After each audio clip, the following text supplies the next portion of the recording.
ففروا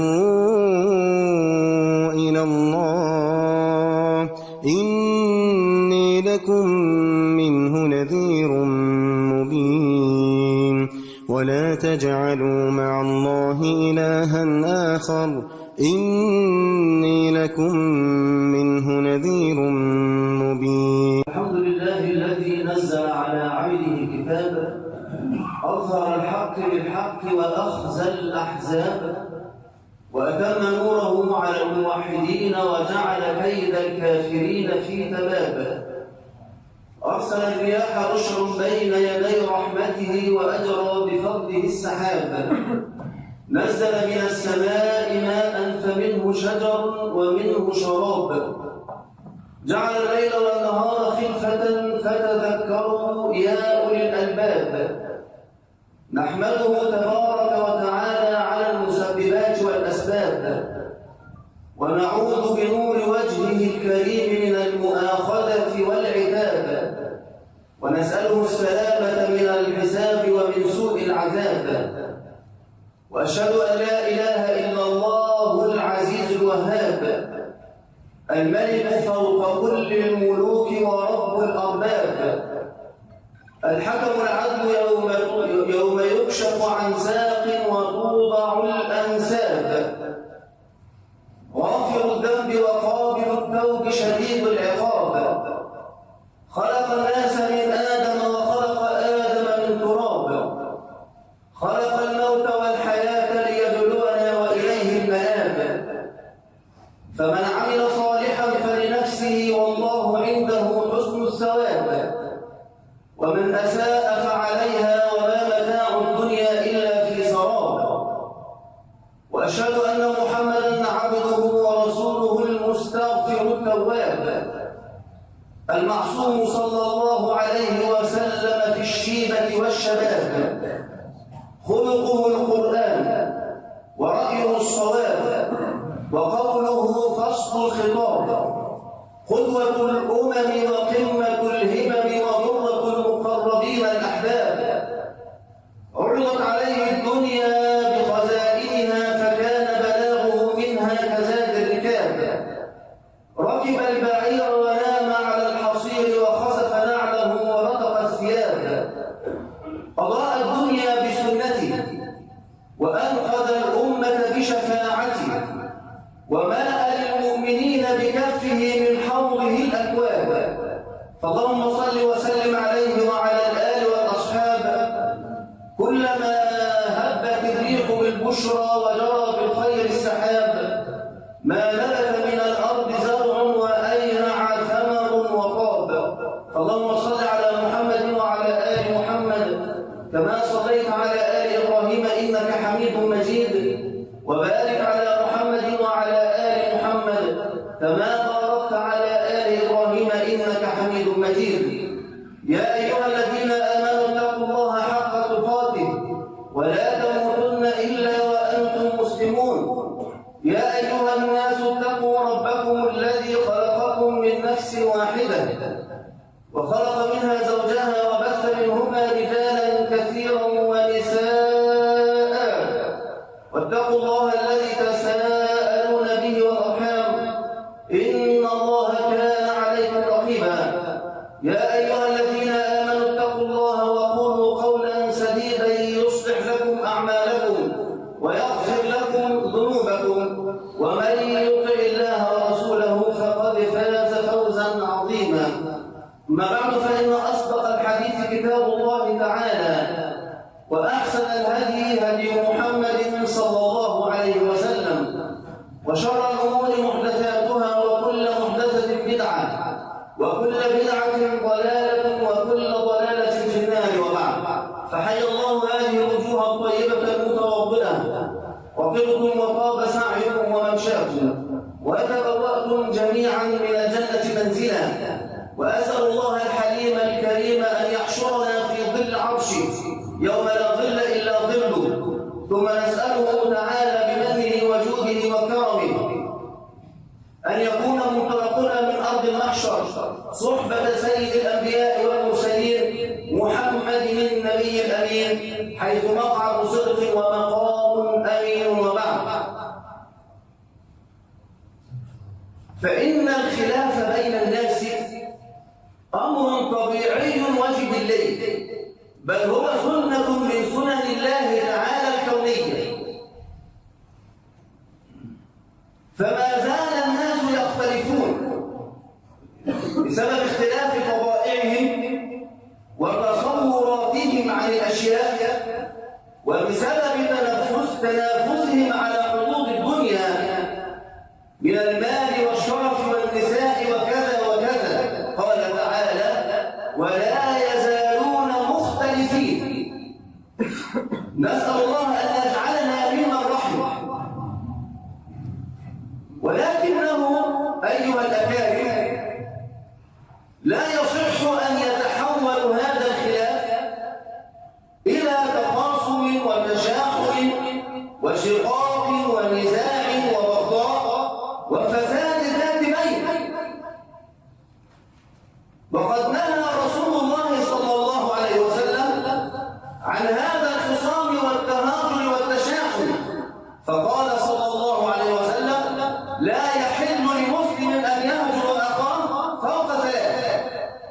واسمع ماذا قال النبي. قال رسول الله: اسمع من هجر أخاه فوق ثلاث ثم مات دخل النار.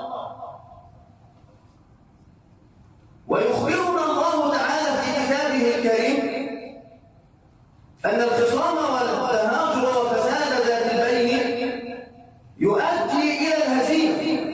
قال تعالى: ولا تنازعوا فتفشلوا وتذهب ريحكم. بل ويخبرنا الله تعالى في كتابه الكريم أيضا أن التخاصم والتشاحن والفساد ذات البين يؤدي إلى ضياع المسلمين وإهلاكهم. فساد ذات البين يؤدي في الأخير إلى ضياع المسلمين وهلاكهم. قال تعالى في كتابه الكريم: ولا تكونوا كالذين تفرقوا واختلفوا من بعد ما جاءهم البينات وأولئك لهم عذاب عظيم. يقول ابن عباس: أمر الله تعالى المؤمنين باتحاد الكلمة ونهاهم عن الفرقة والاختلاف والتشرذم، وأخبرهم بمآل الذين من قبلهم لما اختلفوا وتنازعوا أهلكهم الله تعالى. فيحذر الله عباده المؤمنين من هذا المصير المشهور، الهلاك والعذاب العظيم. بل يخبرنا رسول الله صلى الله عليه وسلم أن فساد ذات البين يؤدي إلى ضياع الدين واستئصال شأفته بالكلية. نكرر الأهمية. يخبرنا رسول الله أن فساد ذات البين يؤدي إلى ضياع الدين واستئصال شأفته بالكلية. قال رسول الله صلى الله عليه وسلم: دب إليكم داء الأمم من قبلكم، الحسد والبغضاء. ثم قال رسول الله: والبغضاء هي الحالقة، لا أقول تحلق الشعر ولكن تحلق الدين، أي تستأصل الدين من شأفته. يضيع الدين، لا أقول يضيع المسلمون، بل يضيع الدين بإخبار سيد المرسلين محمد النبي الأمين صلى الله عليه وسلم. وينبغي علينا أن نعلم أيها الكرام أن التخاصم والتهاجر الذي يؤدي إلى فساد ذات البين بعض مكر وكيد الشيطان للإنسان. فالشيطان يجعل الخلاف الصغير كبيرا، ولا يزال الشيطان ينفخ في أولاد المتخاصمين حتى يؤدي إلى إيغال الصدور وفساد ذات البين. قال تعالى في كتابه الكريم: إنما يريد الشيطان أن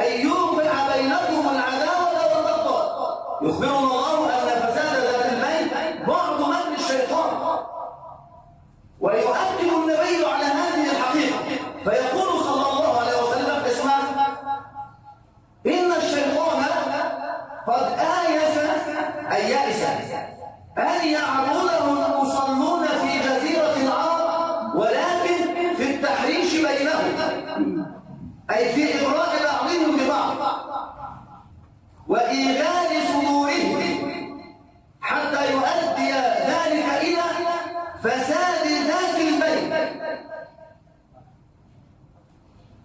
وما اكتفى الشيطان بهذا للأسف، بل اتخذ جندا من المسلمين. ولم يكتفي الشيطان بهذا، بل اتخذ جندا من المسلمين يسقون هذه الخلافات وينفخون في نيرانها فتشتعل وتشتعل فتعلو حتى تكون فتنة تأكل الأخضر واليابس، نسأل الله السلامة والعافية. بل هناك ونار صنف من المسلمين، بل أقول كثير من المسلمين يسعدون ويفرحون لهذه الخلافات بين المسلمين. لماذا؟ لتحقيق مكاسب زائلة فانية، مكاسب مادية أو معنوية. يا عمي خليهم التصميم، ما أنا بروح له وباكل واشرب عنه وباخد وانا ماشي وبتروق، يستمتعوا ليه؟ خليهم يا عم، ما تخلوهم التصميم عشان الجماعه بتاعتي تبقى فوق وهم يبقوا تحت، وهم عمالين يضربوا في بعض فهم هيبقوا تحت وانا هبقى فوق. خليهم التصميم ويسعد ويفرح حتى يصل إلى أنه اسمع يفرح للشر إذا أصاب المسلمين ويحزن للخير إذا جاء الموحدين. ونسي المثلين أن هذه صفة المنافقين، فها هو رب العالمين وهو يذكر بعض صفات المنافقين فيقول: إن تمسسكم حسنة تسؤهم، صح، وإن تصبكم مصيبة يفرحوا بها، حال كثير من المسلمين، ولا حول ولا قوة إلا بالله العلي العظيم. لذلك فإن الله تعالى قد فرض علينا عبادة جليلة وقربة عظيمة وعملا صالحا من أحسن وأجل الأعمال الصالحة، غير أنه قد غاب عن كثير من المسلمين، وإن شئت فقل قد غاب عن الغالبية العظمى من المسلمين، ألا وهو عبادة إصلاح ذات البين بين المتخاصمين. فأين المسلمون من هذه العبادة؟ أين نحن من هذه العبادة أيها الكرام؟ في زمن ما أحوجنا فيه إلى هذه العبادة، خاصة حين نرى النزاعات والخلافات التي تودي بالمسلمين إلى الهلاك. نرى صراعات وخلافات قد تؤدي إلى سفك الدماء وإزهاق النفوس المعصومة. هذه العبادة الجليلة فرض كفائي على المسلمين، ولكن هذا قد غاب عن أكثر المسلمين. قال تعالى: إنما المؤمنون إخوة فأصلحوا بين أخويكم. قال تعالى: فاتقوا الله وأصلحوا ذات بينكم. فاتقوا الله وأصلحوا فعل أمر يفيد الوجوب كما يقول الأصوليون،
بصفاته وأفعاله التي تليق بنا نحن معاشر البشر. وكم نحن مأمورون أن نتعبد لله تعالى بصفاته وأفعاله العملية التي تليق بنا نحن معشر البشر، مثل الإصلاح بين الناس.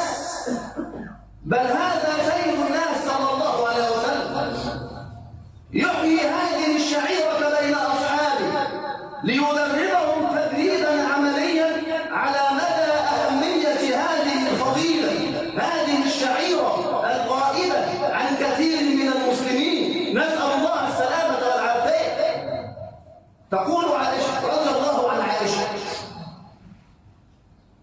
سمع رسول الله صوت متخاصمين ببابه عالية أصواتهم. اثنين من الصحابة بيتخانقوا على روح حضرة النبي عليه الصلاة والسلام، صوتهم عالية أصواتهم، يسترضع أحدهم الآخر ويستغفره. واحد من الصحابة له دين عند أخيه فبيطلب حل الأجر، فأخوه يقول له: أنا معصر، استغفر لي، وإما أن ترفع عني بعض الدين أو استغفر لي، أمهلني. فقال الرجل: لا والله لا أفعل، لن أستغفر بك ولن أضع عنك بعض دينك. تقول عائشة: فخرج رسول الله ليصلح بينهم، فقال رسول الله: أين المتألي على الله ألا يفعل الخير؟ أتقسم بالله أن لا تفعل الخير؟ هل هذا من أخلاق المسلمين؟ فضلا عن أنك تكون من أصحاب النبي الأمين. أين المتألي على الله ألا يفعل الخير؟ فقال الرجل: ها أنا يا رسول الله، لأخي أي الأمرين أحب. هذه الكلمة هيجت قلبه على أن يصطلح مع أخيه. ليس هذا فحسب، بل هو الذي خير أخاه أن يختار أن يستنفق به أو أن يضع عنه بعض ماله. سبحان الله.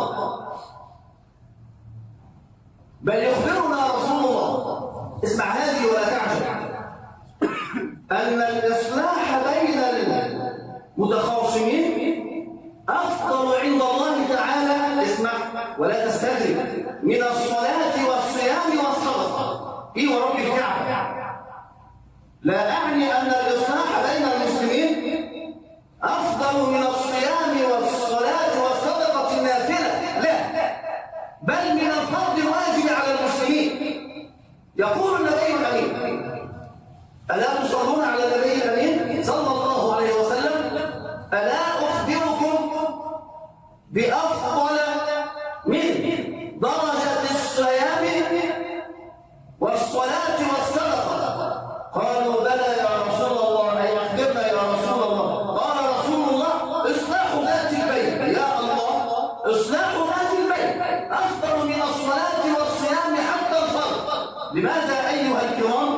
لأن نفع الصلاة قاصر على صاحبه، صحيح؟ ونفع الصيام قاصر على صاحبه. أما إصلاح ذات البين بين المسلمين فهو نفعه متعديا إلى المسلمين، خاصة إذا كان الخصام مما يؤدي إلى سفك الدماء وإزهاق الأرواح، فيكون الإصلاح بين المسلمين درجته أفضل من درجة الصيام والصلاة. فالصلاة تقضى ولا حرج، وإما أن كان هناك ساعة فتجمع صلاة الظهر إلى صلاة العصر لا حرج، وتجمع صلاة المغرب إلى صلاة العشاء بغير عذر ولا حرج. فكيف إذا كان العذر هو أعلى شعيرة وأعظم شعيرة، ألا وهي شعيرة الإصلاح بين المسلمين؟ بل يخبرنا رسول الله أن الإصلاح بين المسلمين تجارة عظيمة لا تعدلها تجارة لمن يبحثون عن الربح مع الله. قال النبي لأبي أيوب الأنصاري: ألا أدلك على تجارة؟ وهناك محذوف تقديره: تجارة عظيمة لا تبور، كما يقول ابن بابويه عليه رحمة الله. ألا أدلك على تجارة صل بين الناس إذا تفاسدوا وقرب بينهم إذا تباعدوا. بل يقول النبي الكريم صلى الله عليه وسلم: ما عمل شيء أفضل عند الله، ما عمل شيء أفضل عند الله من الصلاة وصلاح ذات البيت، عبادة عظيمة جليلة. بل تعجب أخي في الله إذا علمت مدى اهتمام الشارع بهذه الشعيرة، أعني شعيرة إصلاح ذات البيت، أن الله تعالى رخص فيما حرم. الله تعالى رخص للذي يصلح بين المسلمين فيما حرم على الناس وحرم عليهم القتل. الله تعالى حرم النجوى، قال تعالى: إنما النجوى من الشيطان ليحزن الذين آمنوا. والنجوى هي أيها الكرام إذا كان ثلاثة أشخاص في صحبة بعض فيكلم أحدهما الآخر بصوت خفيض لا يسمعه الثالث، حرم الله هذه النجوى. لماذا؟ لأن هذا الفعل يدخل الحزن والقلق في قلب الثالث، فحرم الله النجوى. قال: إنما النجوى من الشيطان. غير أن الله تعالى أباح النجوى ورخص فيها لمن يقوم بالإصلاح بين الناس. قال تعالى: اسمع: لا خير في كثير من نجواهم إلا من أمر بصدقة أو معروف أو إصلاح بين الناس. أي لا خير في النجوى إلا من أصلح بين الناس وأصلح بين الناس وأصلح بين الناس. تعجب كيف هذا؟ الله يقول: لا خير في كثير من نجواهم إلا من أمر بصدقة، والإصلاح بين المسلمين أفضل الصدقات. قال النبي الأمين صلى الله عليه وسلم: اسمع: أفضل الصدقة صلاح ذات البيت، أو أمر بالمعروف، وأعلى الأمر بالمعروف إصلاح ذات البيت، وأعلى النهي عن المنكر فساد ذات البيت. لا خير في كثير من نجواهم إلا من أمر بصدقة أو معروف أو إصلاح بين الناس. بل سبحان الله يخبرنا الله تعالى أن الإصلاح بين الناس مرتبة من أعلى مراتب الإسلام، فيخبرنا جل جلاله أن مرتبة الإصلاح بين الناس هي مرتبة الإحسان التي هي أعلى مراتب الإسلام. فيقول تعالى في كتابه الكريم: يا أيها الذين آمنوا إذا تناجيتم فلا تتناجوا بالإثم والعدوان ومعصية الرسول، وتناجوا بالبر والتقوى الذي هو في الآية الأخرى الإصلاح بين الناس.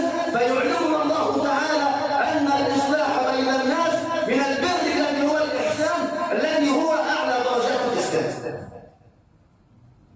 انظروا أيها الأكارم إلى كم فرطنا في خير كثير. بل تعجب إذا علمت أن الله تعالى قد رخص في الكذب للإصلاح بين الناس. تقول أم كلثوم بنت عقبة بن أبي معيط رضي الله عنها، وأم كلثوم هذه هي أول امرأة مؤمنة هاجرت بعد صلح الحديبية.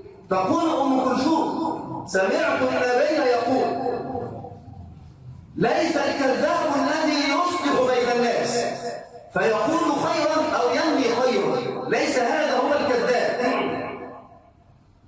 فالكذب كبيرة من أكبر الكبائر،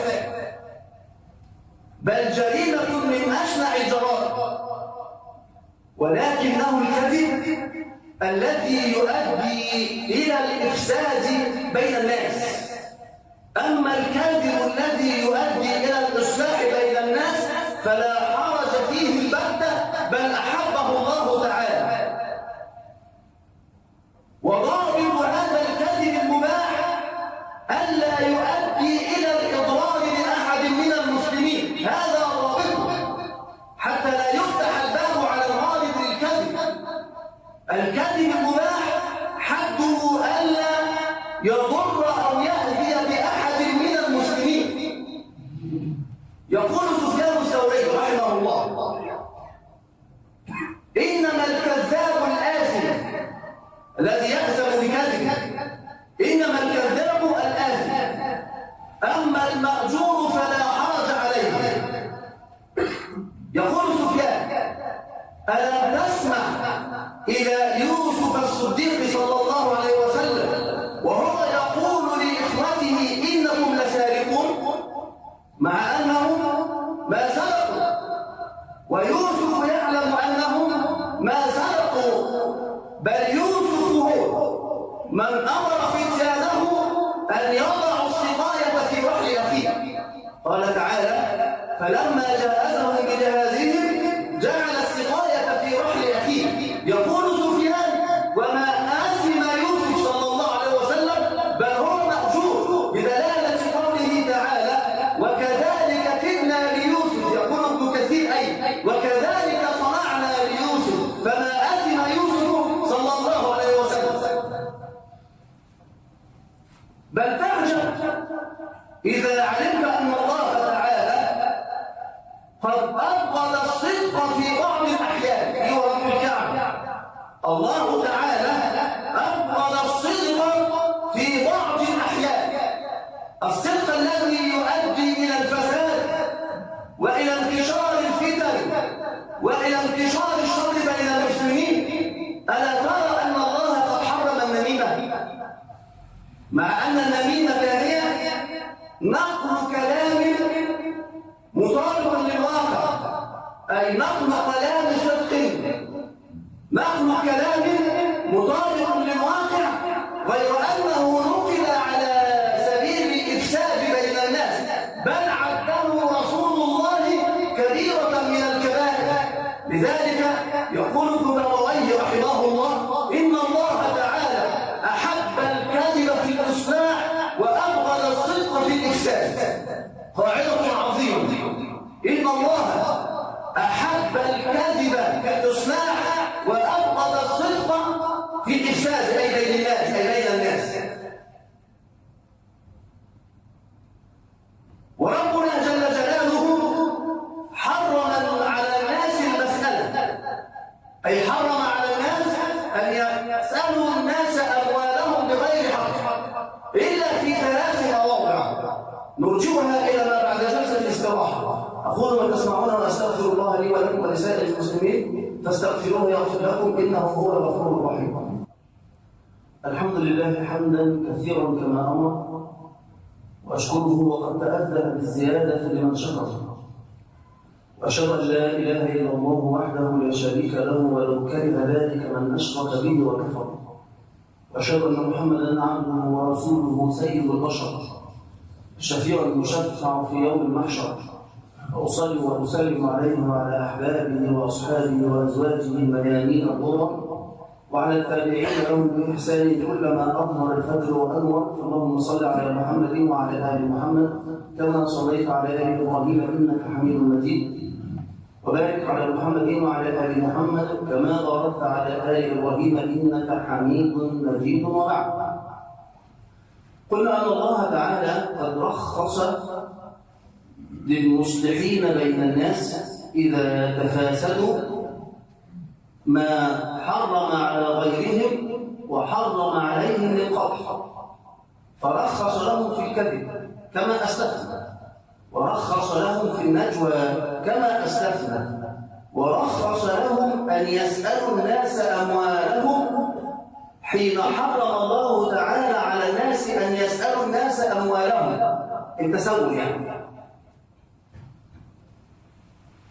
يقول قبيس بن المخارق رضي الله عنه: تحملت حمالا، أي غرمت مالا من أجل الإصلاح بين الناس. يقول تحملت حمالة فأتيت رسول الله صلى الله عليه وسلم أسأله إياها، فقال له رسول الله أقم، أي أقم عندنا، أقم حتى تأتينا الصدقة، حتى تأتينا الصدقة فنأمر لك بها. ثم قال له النبي يا قويس،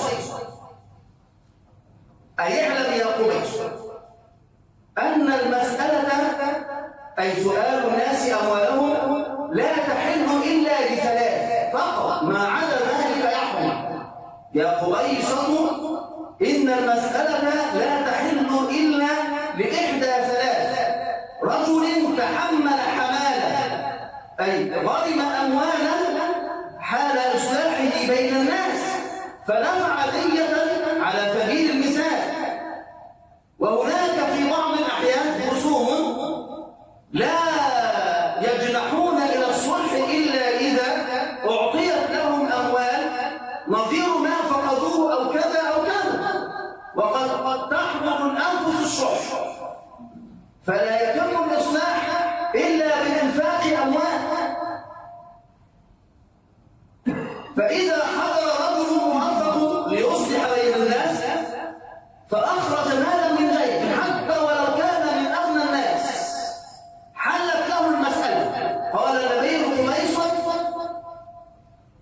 إن المسألة لا تحل إلا لإحدى ثلاث: رجل تحمل حمالة فحلت له المسألة حتى يصيبها ثم ينفق، حل له أن يسأل الناس من صدقاتهم حتى يأخذ ما أنفقه في الإصلاح بين الناس. بل إن الله تعالى، الأعجب من هذا أن الله تعالى قد فرض للذين يصلحون بين الناس سهما من أسهم الزكاة الثمانية التي قال الله عنها في كتابه الكريم: إنما الصدقات للفقراء والمساكين والعاملين عليها والمؤلفة قلوبهم وفي الرقاب والغارمين وفي سبيل الله وابن السبيل. الشاهد قوله تعالى: والغارمين. فالغارمون من أهل الزكاة على قسمين: القسم الأول من كان عليه دين لا يستطيع سداده فحل له أن يأخذ من أموال الزكوات ليسد دينه. والقسم الثاني كما يقول العلامة ابن عثيمين رحمه الله تعالى: أي الذي يغرم من ماله في الإصلاح بين الناس فحل له أن يأخذ من زكاة أموال الناس ما دفعه في هذه الحالة ثم يمسك.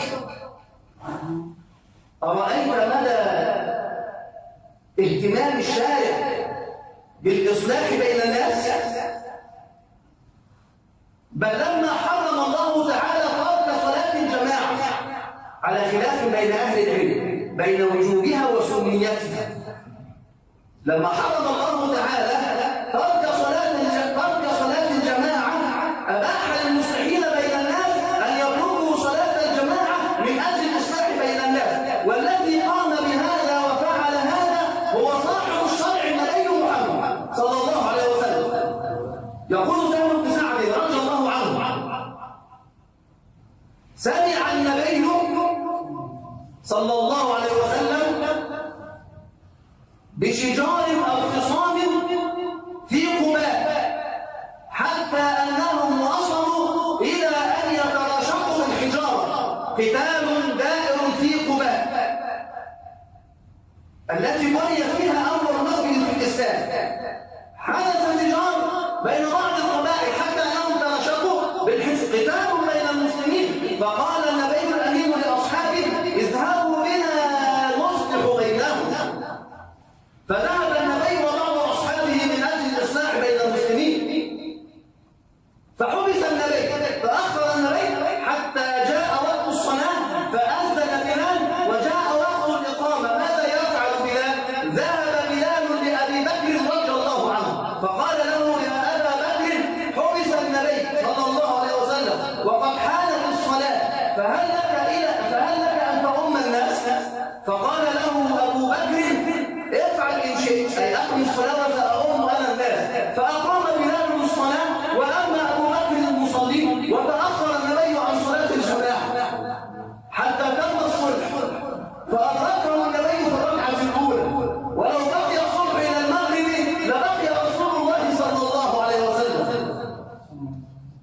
أيها الأكارم، أيها المسلمون، يا حزب الله المؤمنين، حي هلا إلى هذه العبادة، عبادة الإصلاح بين الناس. حي هلا إلى هذه الفضيلة العظيمة، إلى هذه القربة القيمة. تلك القربة الإصلاح بين الناس، وخاصة في هذه الأزمات.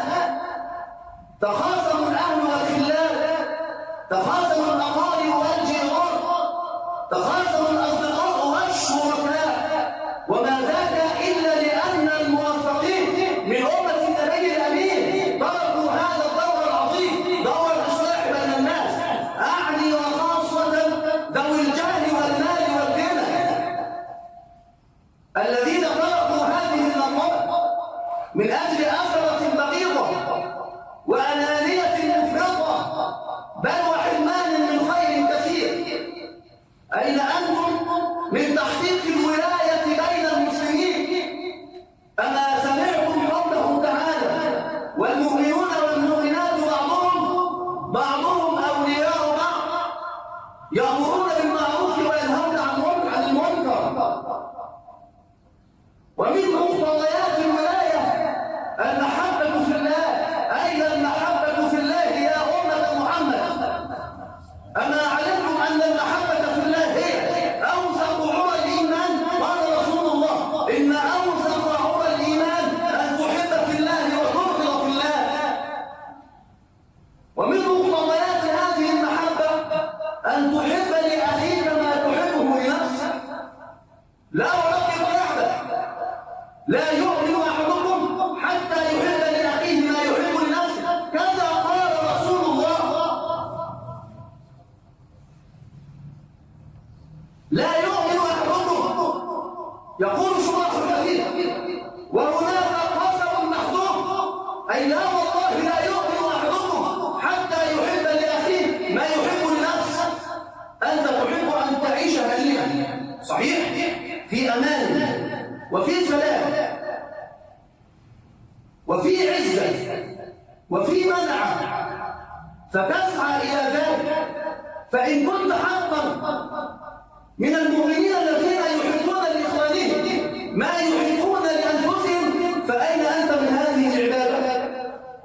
أين أنت من هذه القربة؟ أين أنت من هذا العمل الصالح الذي هو من أحسن الأعمال عند الله، بل من أفضل الأعمال عند الله؟ أين الموحدون؟ أين حزب الله؟ أين أمة محمد؟ أين الموفقون من أمة محمد؟ بل أين مفاتيح الخير الذين ذكرهم النبي في حديثه حين قال: اسمع، إن من الناس ناسا جعلهم الله مفاتيح للخير مغاليق للشر. وإن من الناس ناسا جعلهم الله مفاتيح للشر مغاليق للخير. اسمع ماذا قال النبي: فطوبى لمن جعل الله مفاتيح الخير بيده. طوبى نخلة عظيمة في الجنة يسير الراكب الجواد المضمر في ظلها 100 عام لا يقطعها. فطوبى لمن جعل الله مفاتيح الخير بيده. وويل واد سحيق عميق في جهنم به عصارة أهل النار. وويل لمن جعل الله مفاتيح الشر بيده. فحي هذا أيها الموحدون إلى عبادة فرضت علينا وأوجبها الله علينا. فأنا إخوان هذه الوجوه الطيبة بعدما ذكرت نفسي وذكرتهم إذا خرجوا من هذه الخطوة، لا أقول أن يسعى كل منهم في إصلاح بين متخاصمين، لا، بل أظن بهم أنهم يبحثون عن متخاصمين فيقومون بدورهم الذي أناط الله بهم للإصلاح بين الناس. أسأل الله في عليائه أن يجعلني وإياكم مفاتيح للخير مغاليق للشر. أسأل الله أن يجعلني والسامعين جميعا أن نكون من أهل طوبى الذين جعل الله تعالى الخير وكفر عنا سيئاتنا وتوفنا مع الأبرار. اللهم أرنا الحق حقا وارزقنا اتباعه، وأرنا الباطل باطلا وارزقنا اجتنابه.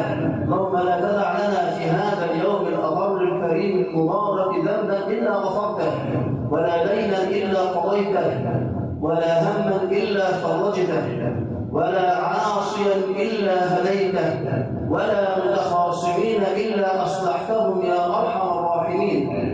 اللهم اغفر لنا الذنوب كلها دقها وجلها. اللهم أصلح لنا ديننا الذي هو عصمة أمرنا، وأصلح لنا دنيانا التي فيها معاشنا، وأصلح لنا آخرتنا التي إليها معادنا، واجعل الحياة زيادة لنا في كل خير، واجعل الموت راحة لنا من كل شر، ومتعنا يا مولانا بأسماعنا وأبصارنا وقوتنا أبدا ما أحييتنا، واجعله الوارث منا، واجعل ثأرنا على من ظلمنا، وانصرنا على أعدائنا، ولا تجعل الدنيا أكبر همنا ولا مبلغ علمنا، ولا تسلط علينا من لا يرحمنا، ولا تسلط علينا من لا يرحمنا، ولا تسلط علينا من لا يرحمنا. اللهم إنا نعوذ بك من جهد البلاء، ومن درك الشقاء، ومن سوء القضاء، ونعوذ بك يا مولانا من شماتة الأعداء. نعوذ بك يا مولانا من شماتة الأعداء. انصر الإسلام والموحدين في كل مكان، انصر الإسلام والموحدين في كل مكان. إذن لراية الحق أن ترفع وتعود مرة أخرى، إذن لراية الحق أن ترفع وتعود مرة أخرى. انصر عبادك الموحدين في أرض الشام، انصر عبادك الموحدين في أرض فلسطين، انصر عبادك الموحدين في أرض تركستان، انصر عبادك الموحدين في أرض أفغانستان. انصر فأطعمهم عراة فأكسهم، مغلوبون فانتصر، مغلوبون فانتصر لهم يا الله. اللهم عليك بمن عاد الإسلام والمسلمين، اللهم عليك بمن عاد الإسلام والمسلمين، اللهم عليك بمن يقتل أولاد المسلمين، اللهم عليك بمن يرمل نساء المسلمين، اللهم عليك بمن يذل رجال المسلمين. أرنا فيهم عجائب قدرتك، أرنا فيهم عجائب قدرتك. اجعل هذه السنة عليهم كسني يوسف يا الله، اجعل هذه السنة عليهم كسني يوسف يا الله. أهلكهم بلدا، دمرهم، فرق شملهم، فرق كلمتهم، اجعلهم عبرة وآية، اجعلهم عبرة وآية، فإنهم عبادك ولا يعجزونك. أرنا فيهم عجائب قدرتك، أرنا فيهم عجائب قدرتك. اللهم اهدنا واهد بنا، واجعلنا سببا لمن اهتدى، واجعلنا هداة مهديين. اللهم ربنا آتنا في الدنيا حسنة وفي الآخرة حسنة وقنا عذاب النار. آمين آمين آمين. سبحان ربك رب العزة عما يصفون، وسلام على المرسلين، والحمد لله رب العالمين. وقوموا الأصوات رحمكم الله.